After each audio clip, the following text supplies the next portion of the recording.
আসসালামু আলাইকুম রহমতুল্লাহি ওয়া বারাকাতুহু। বিদেশ কত সুখের না ভাই? বিদেশ আসলে অনেক সুখের। বিদেশ সুখের না হলে দেশে যারা থাকে তারা ভাবতো না যে বিদেশ অনেক সুখের, শুধু ঘুরাঘারা, কাজ করো, খাও, টাকা মাস শেষে অনেক টাকা স্যালারি, টাকা কামাও, বাড়িতে 5 তলা 10 তলা বিল্ডিং করো, যে কোনো সময় টাকা চাইবে, টাকা না দিলে তুমি খারাপ। রাতের 12টা বাজে গেছি মার্কেটে সাইকেলে করে, আমার সাইকেল সামনে, এই ব্যাগটা সাইকেল থেকে নিচে পড়ে গেছে, আমি খেয়াল করি নাই। কোন সময় পড়ে গেছে আমি খেয়াল করি না। এখন বাম হাতে ব্যাগটা রাখছি, বাম হাতের সাইডে, এখন তাকায় দেখি ব্যাগটা নাই।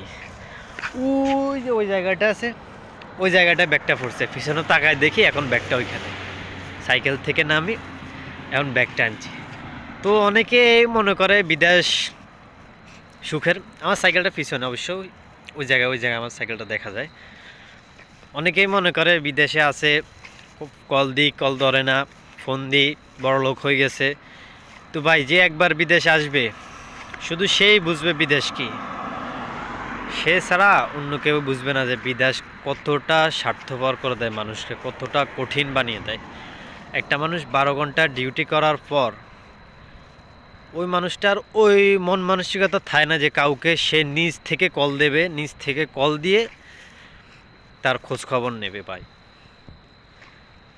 এই জিনিসটা সবাই বুঝে না। যারা বিদেশ করছে শুধুমাত্র তারাই বুঝবে এই জিনিসটা, যে বিদেশি মানুষ কীরকম হয়, বিদেশে আসলে মানুষ কীরকম হয়।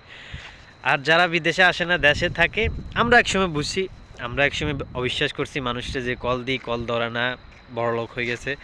ওইটা সেম বিদেশে আসার পর বুঝতে পারছি যে আসলে বড়লোক হওয়া না, কল না ধরাটা হচ্ছে সময় হয় না।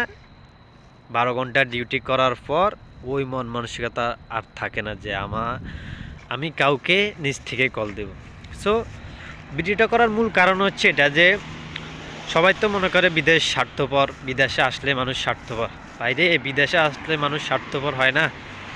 12 ঘন্টা ডিউটি করার পর শরীরে স্বার্থপর হয়ে যায় নিজের কাছ থেকে। আর নিজে কি স্বার্থপর হবো, শরীরটাই স্বার্থপর হয়ে যায়। শরীরটাই বলে যে ভাই, আমার দ্বারা সম্ভব না এই কাজ করা, আমার দ্বারা সম্ভব না যে 2 পায়ে দাঁড়া। 12টা ঘন্টা 2 পায়ের উপরে বসার সর্বোচ্চ 5 থেকে 10 মিনিট সময়, কফি শপের যে কাজ, বসার কোনো সময় নেই।